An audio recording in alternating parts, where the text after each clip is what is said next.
start the recording, right? And I Yeah. will probably do a screenshot at the end of the session. And if there's Okay. anything during our 45 minutes, 1 hour of speaking that I find uh, unique, I might do a short clip, maybe 1 minute, 4 minutes, or 5 minutes, and that could possibly be what I post so that people will be more Got interested it. in what we're speaking about. Yeah. So, Got it. and of course, if you want a copy of the recording, I will send it to you as well. Not an issue, right? Yeah, yeah, yeah. Yep. Okay. Okay. Yeah. Sounds So, good, I think.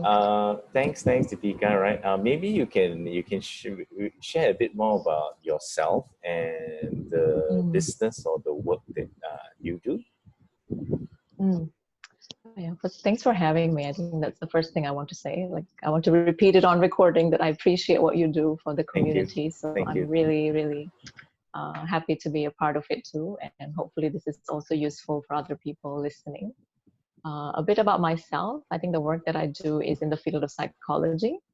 I was trained in psychotherapy, in counseling, and I worked for a community service for about 7 years plus.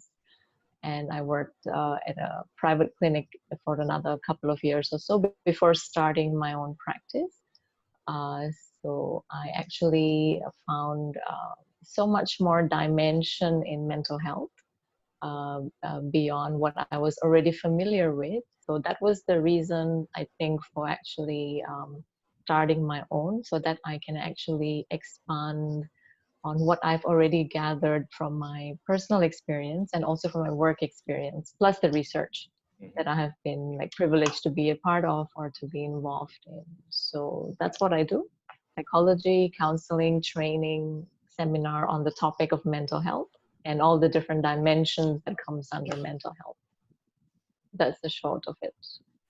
Mm. Thank you for sharing, right? And Yeah. do you how closely do you feel? Do you brand yourself? So your business brand is called the Open Connections, right? Correct. And do people associate Open Connections with Deepika?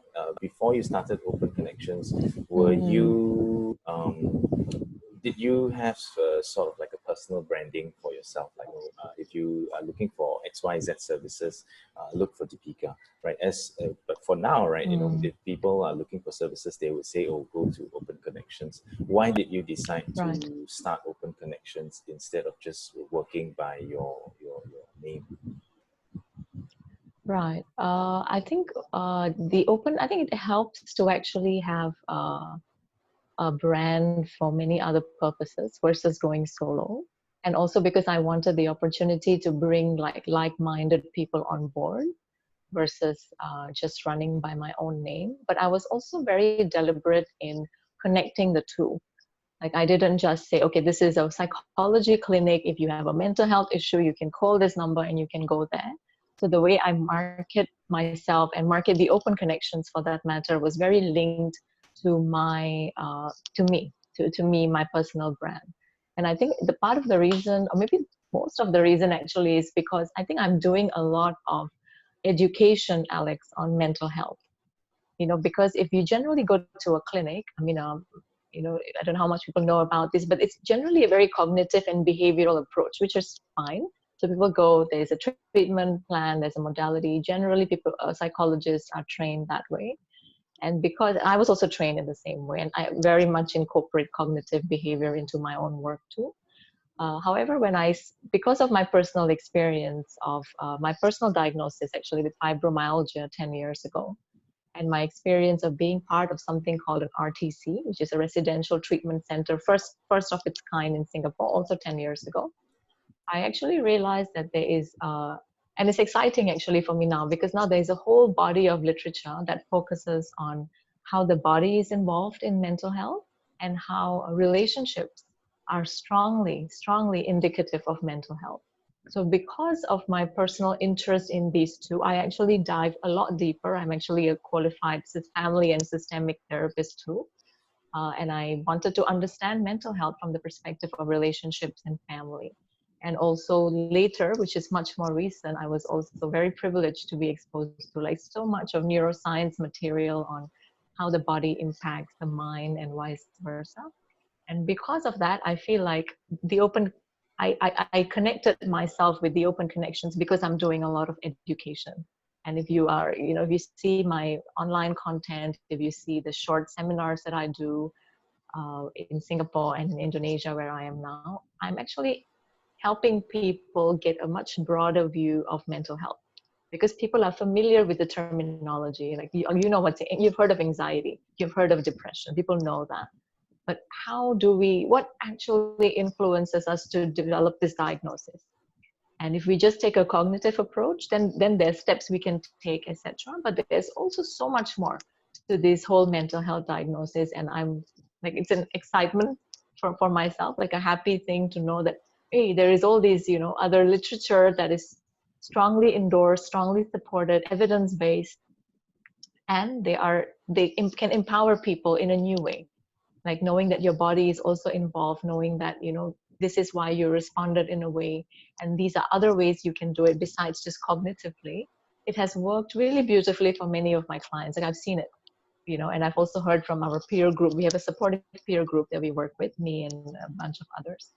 And it's so I think because of that, I actually do also want to let people know that it is a psychology service, so hence the brand.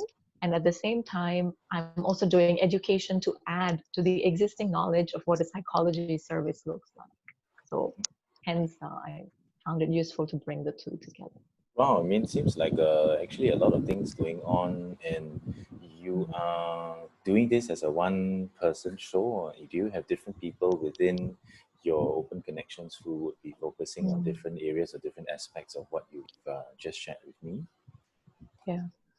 Initially, it was just me. I mean, I had a picture of which direction I wanted to take this, because, like I said, I'm trained in family systems, and then the body part of it developed while I was doing the open connections. I already had some background, but then I added more knowledge and learning in the mind-body-based work, and then it became clear to me that I actually gravitate a lot more in the mind and body-based work, and also the couples work. So you kind of the interest and the area of knowledge kind of surfaced slowly. So once that became clearer, I actually now have somebody on board. She's also a colleague. We studied together as well. And she looks into the parenting and the family a lot more than I do. So she's the one at the moment developing like content for seminar, for talks, both online now that we're all going online a lot more. Mm-hmm. And also when there's a case to do with parenting support, I pass on the referral. So we have right now there's two of us that is managing it this way. Yeah, and I was very particular to know that she's also trained in the same way that I am, because being able to look at problems in a holistic way, in a more bigger dimension, I think gives our clients so much more resources. They can tackle it many ways versus just one. Yeah, so I think that is where it is at the moment. Nice, very good. And Open Connections has been in existence for 2 years. Has it been 2 years or less than that? Less about a year and a half. Mm. Okay, okay. Yeah, And 18 months. so I mean, the whole intent of all of this meeting and conversation was really to talk about community building, right? And what do Yeah. you understand by the term community building specific to the work that you are doing? Yeah. It's just very interesting when I was, when you told me that you were doing this. I actually had a chat with this person. His name is Jonathan Quek. He's a researcher. I think he's a volunteer at IMH, Institute of Mental Health, and he's also a postdoctoral student in University of Sydney. So we were having a chat about, how taking a community approach to mental health actually can be so productive. And we actually came on this conversation on the stigma around mental health. Now, people talk a lot about that. Oh, there's so much stigma around mental health. Now, personally, when both of us were talking, I was so excited because he actually agreed with me. He says, stigma is actually a very normal response. Because if I don't understand something you're doing, like you're doing Novathor, if I don't understand it, I'll be a bit skeptical to begin with, until I get to know you, until we have a chat, until we have a conversation, until we try. And then there's a familiarity. So it's actually the same with mental health. So a lot of these language that we have, anxiety, OCD, for a lot of people, the ones that I've gone for training, that I've trained for, they are actually very perplexed about what does all this terminology mean. And it can sound actually pretty scary if you don't understand it. Because, oh, wow, there's something going on in my brain. I don't know what is it. So hence there's this whole conversation on stigma. And then we went on deeper and we actually said, actually, how do we tackle stigma? And one of the best ways is actually community. Why? Because in a community, you have so much opportunity for engagement. Like exactly what I was telling you. If I want to know more about Novator, I need to take you out for lunch and I need to talk to you and I need to ask you. And we need to find a way to see if we can work together. Yeah, to find a way that, oh, does it match with what I'm doing? But we have to, and we need plenty of opportunities for this. To sit down, to have a chat, to talk, da, da, da, da, and then we see, oh, okay, actually this is it. So doing this community approach, I have learned that, and for me, the issue is around mental health, around relationship issues also. And people are much more likely to get help, especially for relationships, because we are just tribal, I think, as people, is from people that we are familiar with, people that we already feel safe about. Now, there is a whole neuroscience on safety. The whole theory is called the polyvagal theory. I mean, I can happy to share more about it, later. But I think it's really cool. If you want to Google the polyvagal theory. So I mean, this is a whole neuroscience of safety. What makes me feel physically and emotionally safe with somebody? There is a whole science behind how it works.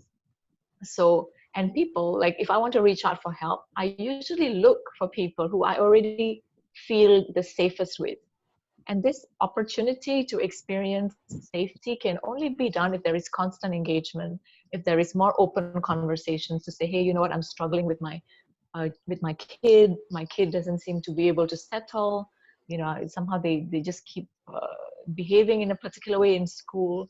And then the other parent or like the professional comes and goes. So actually, have you tried this? Maybe it's this, maybe it's that. So all these kind of interactions, actually what we're doing is we're developing safety. And the more we do that, it actually opens up opportunity for people to actually get help versus battle the stigma on their own, say, oh, should I go to a clinic? Oh, should I check out this professional? But when they're already part of the community, they're like, oh, I know Deepika. Deepika talks about relationships a lot. Oh, let me just check in with her. Okay, I'm having issues with my partner or my kid or whatever.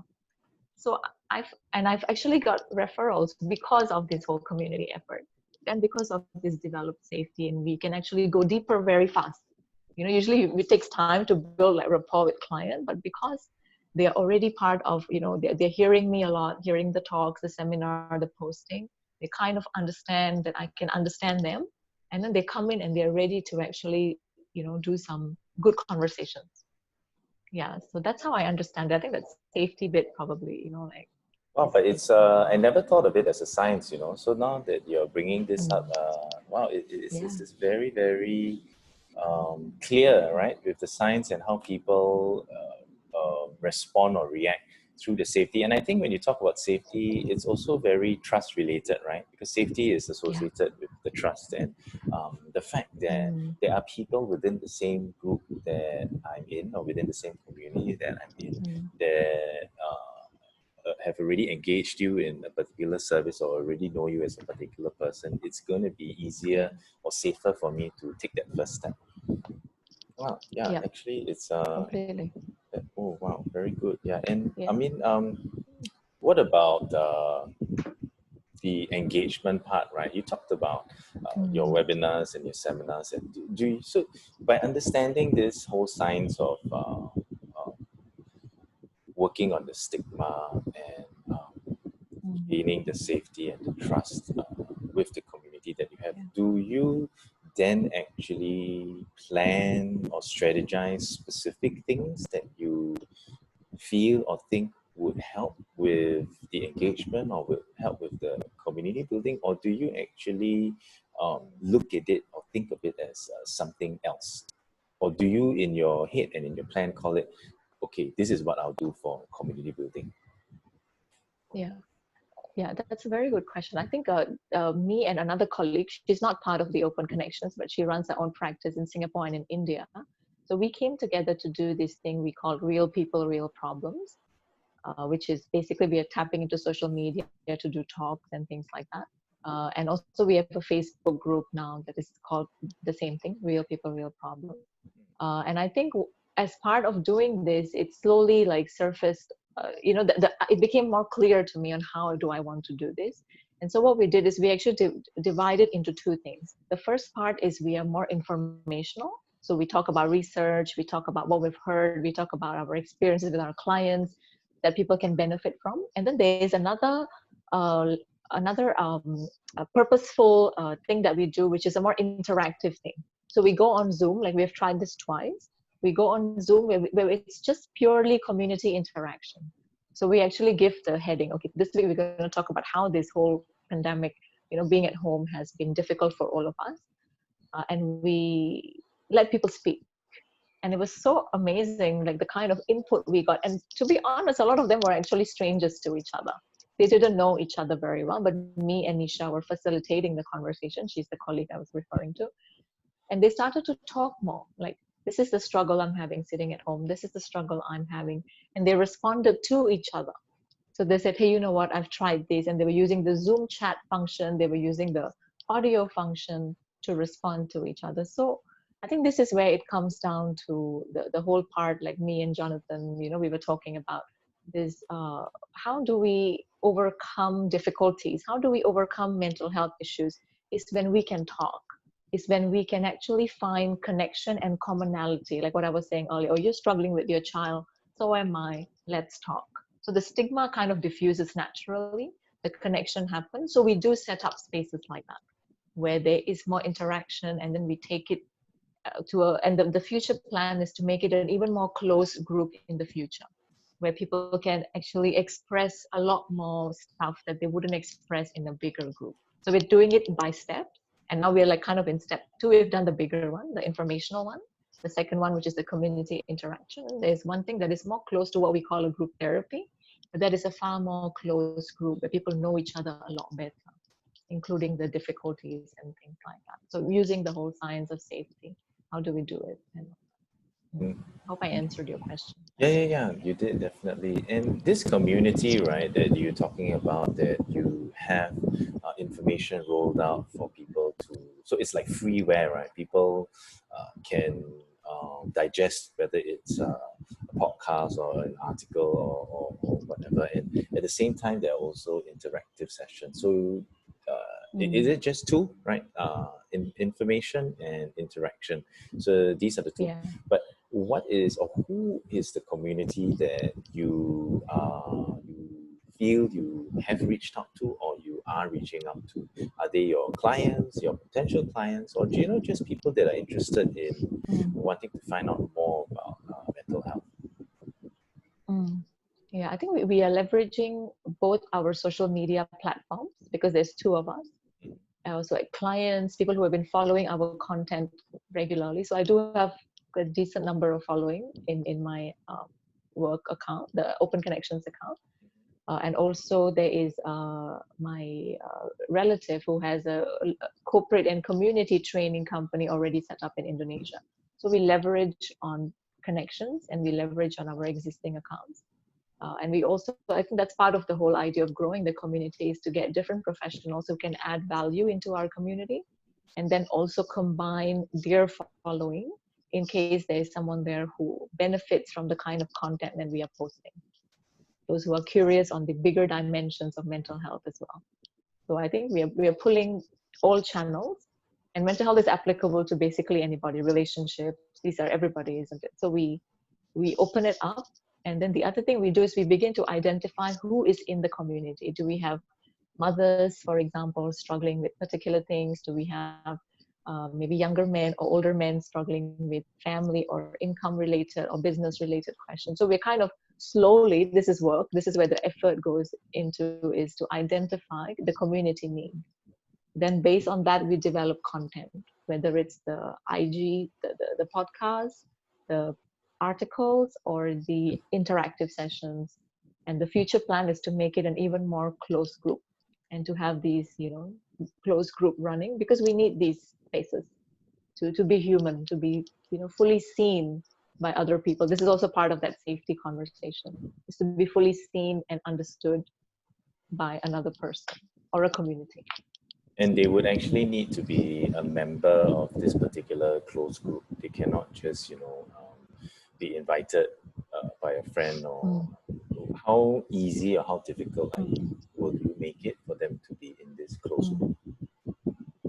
the Facebook group is open for anybody. We allow Mm-hmm. anybody to just jump in to join. It's closed in the sense that they have to click and then wait for us to approve Okay, for them okay, to be a part of it. understand. So But this is still an open, yeah. it's just one more step where they need to answer some additional questions, right? So, Yeah, there are no questions. This one is just open oh, because it's okay. really just resources for mental health.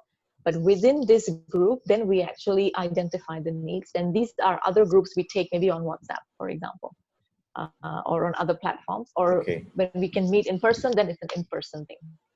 Uh, yeah, but the Facebook group is open for everybody who's interested in mental health, relationships, mind, body work, anybody. Yeah.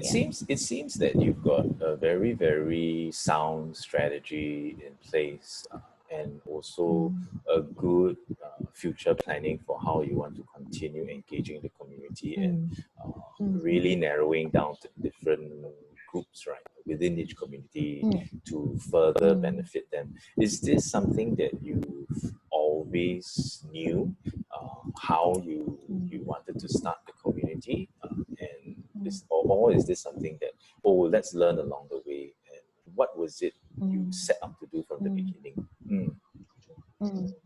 Oh, this is definitely learning on the way. The only part that was clear was that I know that, like what I was telling you earlier, based on my work in mental, because I was working in a community service before, I mm-hmm, know that for one person to feel well and to enjoy and to live a decent life, there are many factors.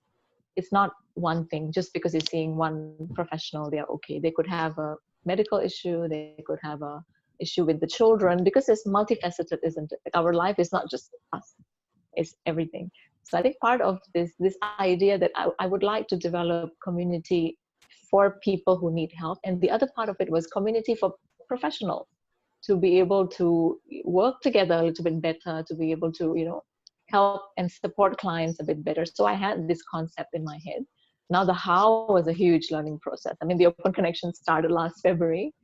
Me and it's when this whole pandemic happened, when I was sitting at home, was when I'm like, okay, I think this is a good time to start to roll out these these thoughts of building communities. So I was talking to people, and this colleague of mine, Nisha, was the first to jump, and she says, "Oh, let's do it." So, finding those like-minded people would be another important thing, I feel, to get something like this rolling. So we did that, and we figured out that this is how we can do it. It was learning along the way. It was from those feedback and comments from our IG live series, from our Facebook live series. We actually started to see, these are the people who are engaging with us.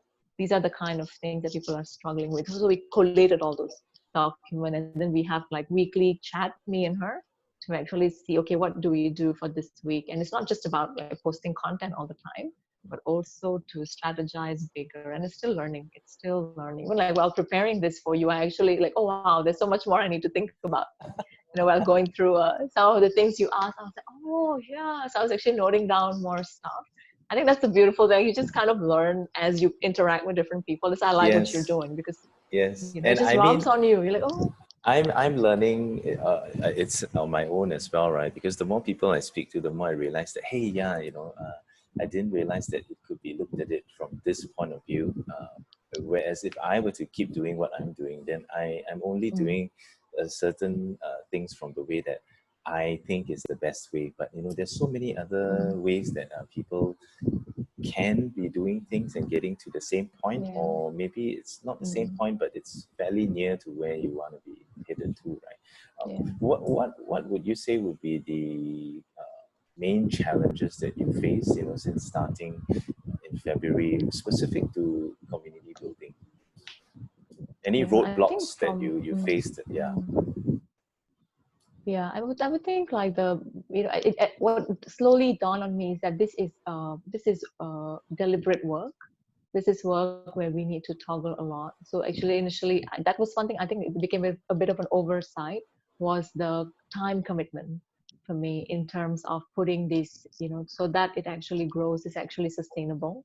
That was one. And it's good, I think, this way to work with people, because first is your blind spots kind of surface when I engaged with my colleague, and then there was another one who will be coming in to talk more about parenting. So it's good to get these, because people to reflect back on you. So I noticed that as a challenge, that we really need to put some time aside so that we actually grow and we keep talking and we keep developing this community. That's one. Second thing that surfaced was when we started that Zoom session, we realized it was a global community. We had people from everywhere, people from Hong Kong, people from Dubai, people from Indonesia, Singapore, India. So we're like, oh, and everybody is at a very different level of comfort in terms of what they are looking for when they are wanting to plug into a community. And also, like, because the cultural differences, like, how do I talk about relationships? Like, certain cultures, they are more open, like, naturally. They kind of express very quickly. And then there are others who would actually get a little bit more taken aback by those. So moderating content online has been a learning curve too, to Mm-hmm. see what works, what doesn't work. And there's a lot of engagement involved. Hence the oversight that I had on the time commitment, knowing if I really want to do it in a way where, you know, I'm respecting the diversity of the group, then I really need to look into all the different multi-layer of conversation that happens even within that one group. And it's not even that big. So that would be another challenge I would put there, is to actually moderate content, is to make sure it continues to be a safe space, because we're talking about mental health. People will be sharing something a bit more personal, so that space needs to continue to be as safe as possible for everybody. And given that people find different things safe, means it's really multi-layered work. Like we're watching every content, talking about everything. Hence, it's a bit slow. The Mm. growth becomes a bit slow because so far it's the two of us. And what sort of time frame or timeline do you work on with when you say slow, right? You're looking to see Mm. some uptake or some results in 3 months, 6 months, 12 months. What is the sort of timeline that you are realistically looking at? We are okay. I think that there is no particular target that it has to be this number of people. For us, is I think the approach is much more, if I'm putting something of value on real issues out there, people will gravitate anyway. But now, how do we actually make this group something interesting and useful for people? I think the approach is more there rather than going for how many numbers do we want on this group, because at least for now we don't see the benefit of having a big number but less engagement. So the measure of like success, if you like, would be how much people are willing to engage with each other, how much more meaningful connections develop within that group, and how engaged they are with the content that we continue to put out there, whether it's a Zoom session or whether it's a live or whether it's posts. So I think that would be the more of the target, Mm-hmm. rather than watching the growth of numbers itself, because I Mm-hmm. think going slowly has its benefit. Like I said, we can actually zoom into the more micro issues that will allow us to see that, okay, so when these people communicate this way, this is the kind of results we get, and then we can use that and replicate and invite those kind of responses from people. So I think right now we are using it a bit more as a study for ourselves too. Yeah. And And yeah, because both of no, please mm, continue.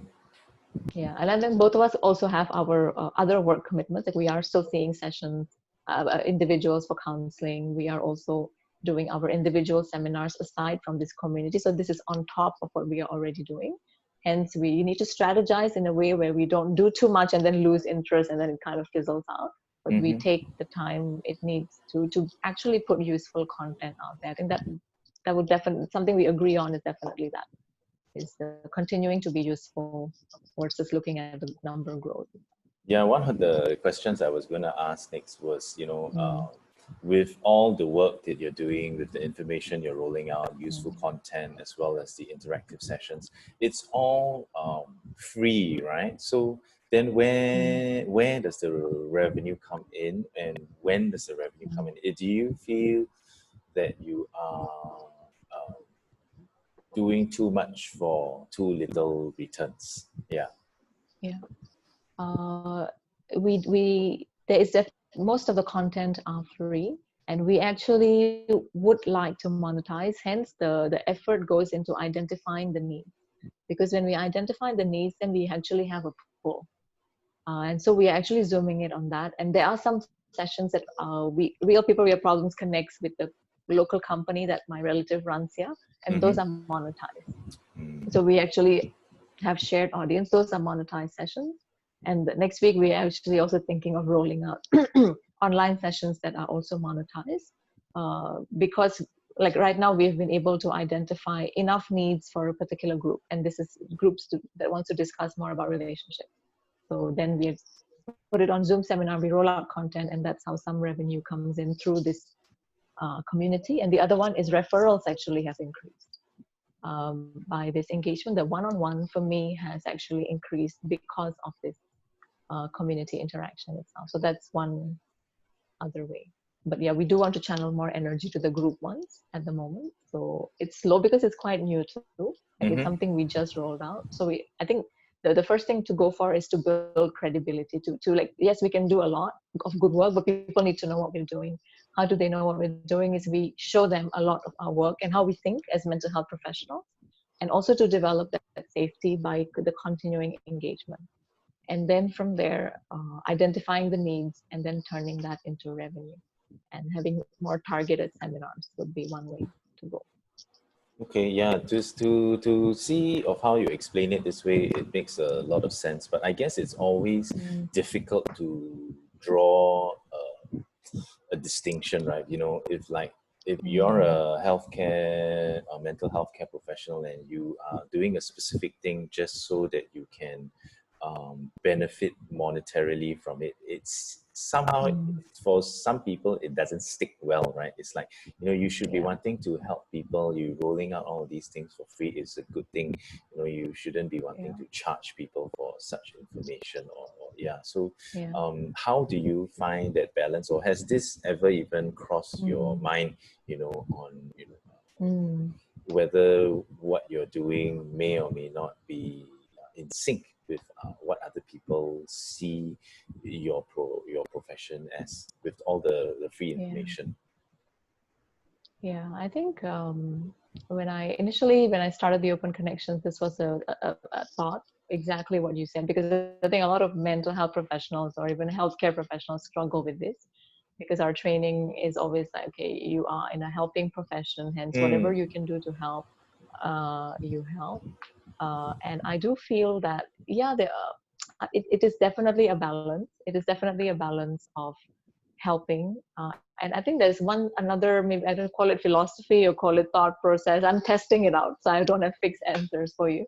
But it's that when you engage, when you develop a community, when you focus on relationship, making your engagement relational, people actually want to, connect with you more. And because they feel safe with you, they actually are willing to put in the money to run a session with you, and to also pay you what you are charging. Unless there's a serious financial difficulty, that's another story.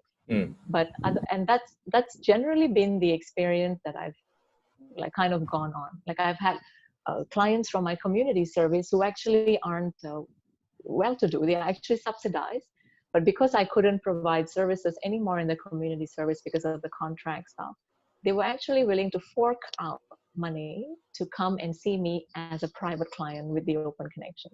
And I'm like, oh wow, you are forking. We can actually get free services outside, which I told them, because it's a community case. I said you can actually go out and get subsidized completely free.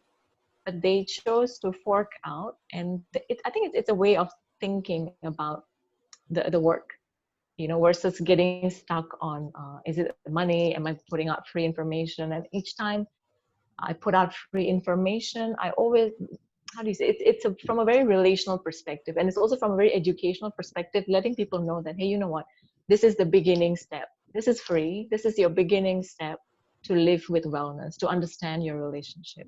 But there's always more you can do, and I'm willing to help. And if you connect, then you can actually invest more, because this is for your life. And then you can learn more, and hopefully your relationship or your health, mental health, becomes better. So this is usually the angle that I park, because it is true too. Free information is the beginning. You read an article, it doesn't change you. We know that. You actually have to engage. What makes them want to engage is the video content that we put out. Is to know that, oh, okay, because that safety gets developed, that interaction that happens, that gets developed. And then there's a willingness to put. And I've seen this like many times, like all the monetized sessions I've run, there is like a group of people that keeps signing up, and it's the same people. because they want ongoing connection with you. So I don't wish to get hung up on this. Oh, am I charging? Am I not? I think this mindset doesn't benefit me. But the other mindset, knowing that I'm giving them truthful information, that hey, you know what, free is good, but it's the beginning, and you guys know that. You guys know there's more to deal with, and for that you need the one-on-one attention. Yeah. So all the content are also part of that, mostly. Nice. And Yeah. I hope I'm what making would, sense. but making perfect sense. What would you recommend, or some tips, that you would give to Mm, somebody coming out mm, from working for being an employee, right, and coming out to want to yeah. start their own business, regardless of the field Mm, or industry. How yeah. do you uh, propose that they could or should start on the community building front? And how important do Mm, you think building a mm, community is for their mm. respective business or brand? Yeah. I do feel that from an importance perspective, I would say it is. Why? Because I think there is a lot more need now for people to connect. And also, I think being more deliberate about what the community is about would be the tip, if you like.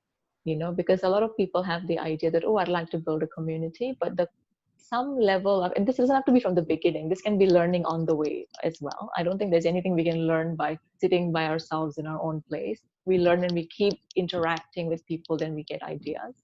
But I think it's good to crystallize a bit more on what is this community about. Is this a community that is going to be focusing on building life skills, building interest groups, building like what? I think that's one thing. And if we people are really more serious about building a more gel community, like I've spoken to other like fitness professionals, for example, who are not in the business of mental health, but they realize that they need an element, an understanding of how people, human behavior and human relationship to gel this community further. And I agree. And that's where the whole science of safety actually comes in.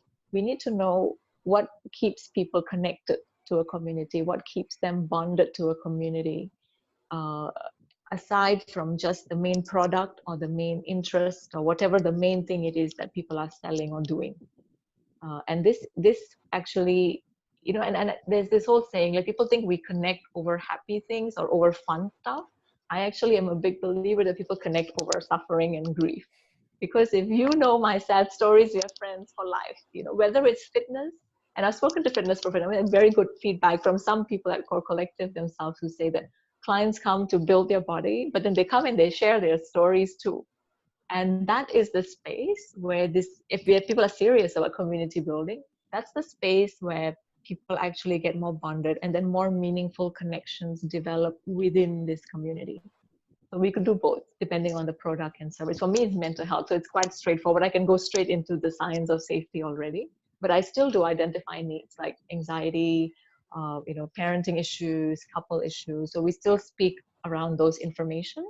But then the underlying, like the concept that I always keep in mind is that, are people safe in this community? Can people bond? Can they gel? And this is pretty much how I would measure success in terms of, okay, it's working, and then the numbers keep increasing. So it's a testing ground too, to be fair. It's Mm-hmm. new for me also.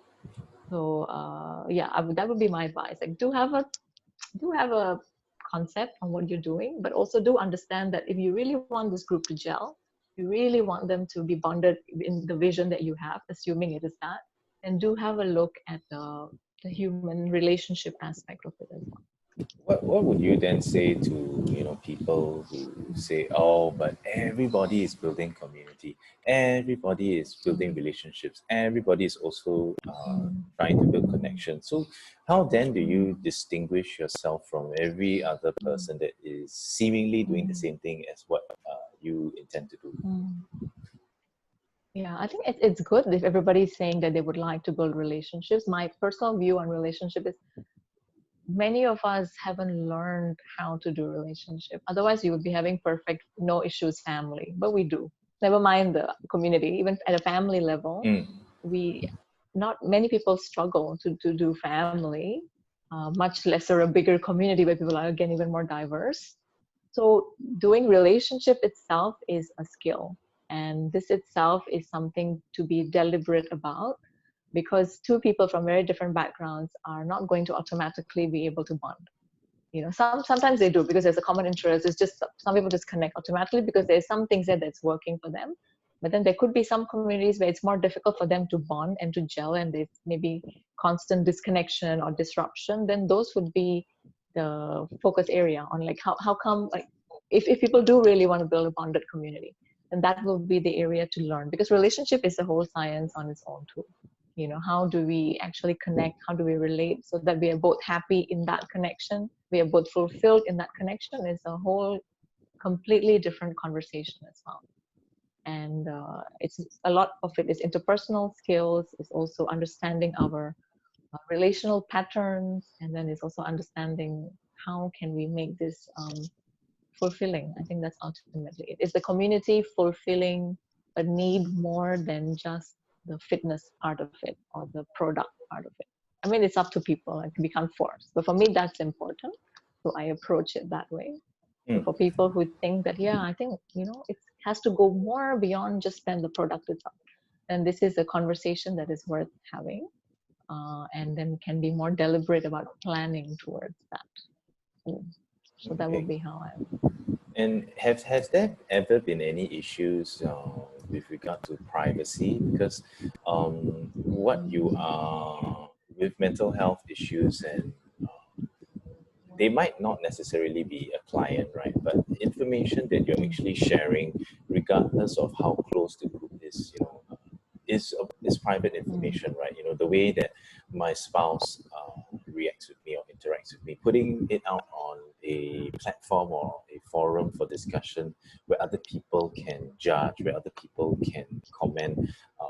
How do you moderate or facilitate that? And are there actually any, is it against guidance. any guidelines, that is Yeah. currently existing? Yeah, that's a very good question. That we had a recent situation that actually made me think about the tier I was telling you about earlier.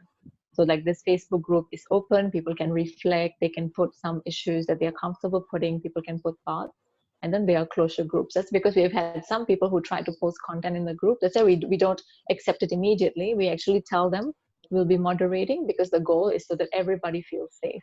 So we actually go through, hence the time commitment as well. So we actually go through one by one post, and I've actually personally responded to a few posts which I actually gave them my input first, and then I asked them how would they like to present this in the group, so that it's safe for them and it's also safe for other people. So I'm also educating people on the go.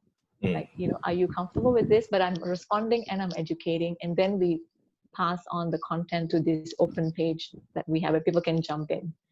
And then that's hence the other idea of having the closer interactive community. So people who really feel like, they really want to share this, they really want to get input from other people, can come on Zoom with us. And this will slowly also be monetized once there's enough interest. That's one. And the other part is even a closer group, because there's this thing called group therapy. There's different groups tackling different things like substance abuse, etc. So these are actually very close groups. So people remain the same. So nobody jumps into Right. this particular Mm. group. Mm. Yeah, so I keep meeting you and it's just you. It's just these few people, and they know each other so well, so no matter what they say, it's not like a shocker, like, oh my gosh, what is this person saying? Nobody feels judged and things like that, because there's familiarity. Hence the whole amazing thing about doing it in the community. It's time consuming, like I'm having to dedicate more time responding, etc., but it's also fulfilling because the engagement is actually very dynamic. It's just like, oh, okay, and people are helped at multiple levels. I Yeah. think And then there are one those who want individual session. one way you Yeah. can, I mean, as the groups grow, as the group grows in terms of numbers, and let's say you keep it to a maximum of, let's say, 10 people for a specific Mm. topic, then you need to start another group of 10, right? And then you would be giving, Mm. is it something that, do you intend to then just cap it at one group of 10 and not start another group of 10? Or do you would potentially want to be looking at empowering the members, right, to actually facilitate or lead in the discussions? or maybe hire more on your team to be able to facilitate this. Have you ever thought about Mm. what you would be doing Mm. moving forward?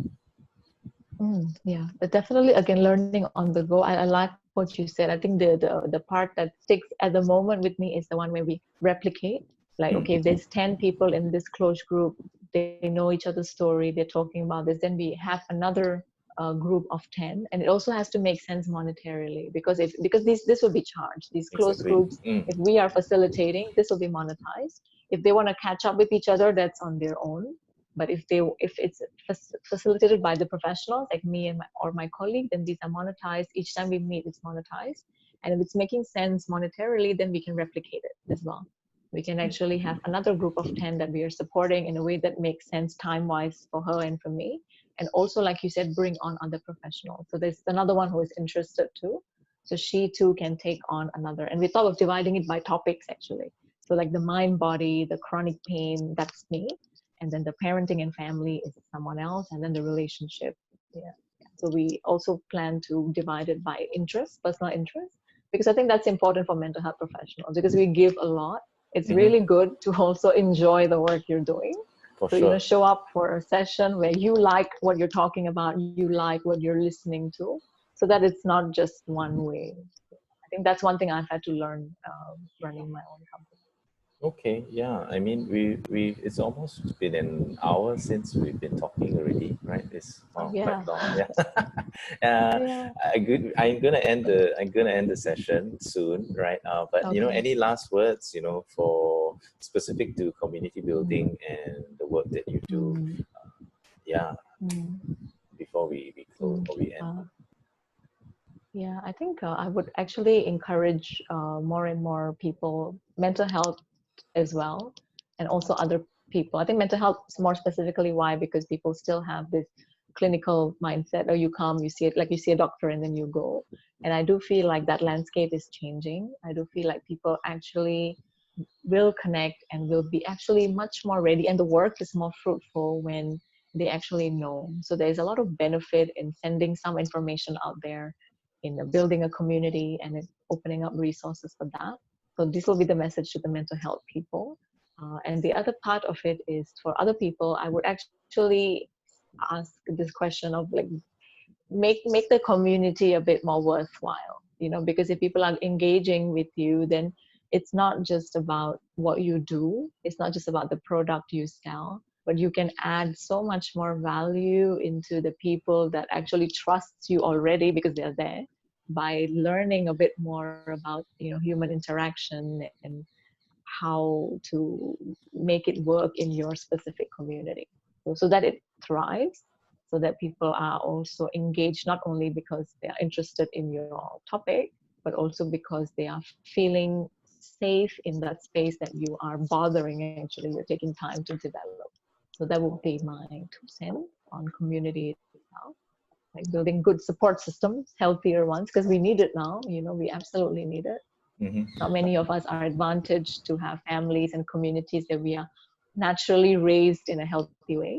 So the fact Mm-hmm. that we are wanting to plug with people outside is a good opportunity for this group leaders to community builders to have a broader lens to human connection.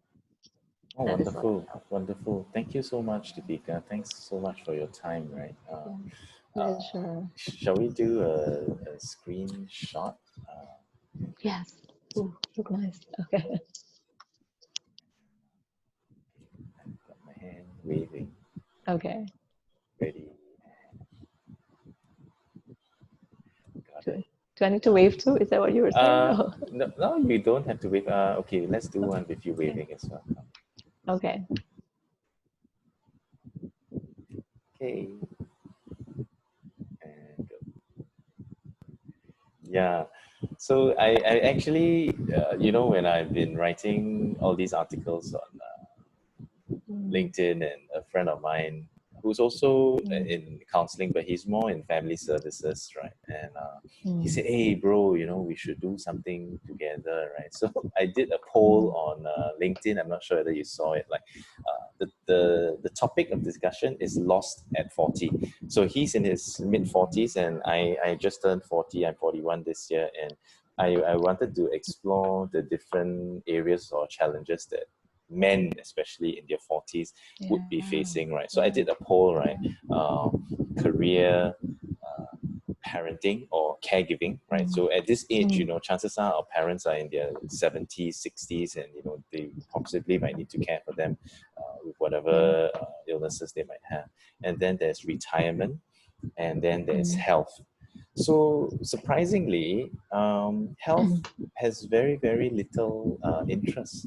So I don't know whether it's because, but to me, right, without health, the other three cannot happen, you know. So I don't know why people did not choose health as one of the areas that they would like to discuss, right? To me, I was thinking maybe people already think that they're healthy. They already feel that this is an area that they are very, very adequate in, and therefore they don't want to be talking about it.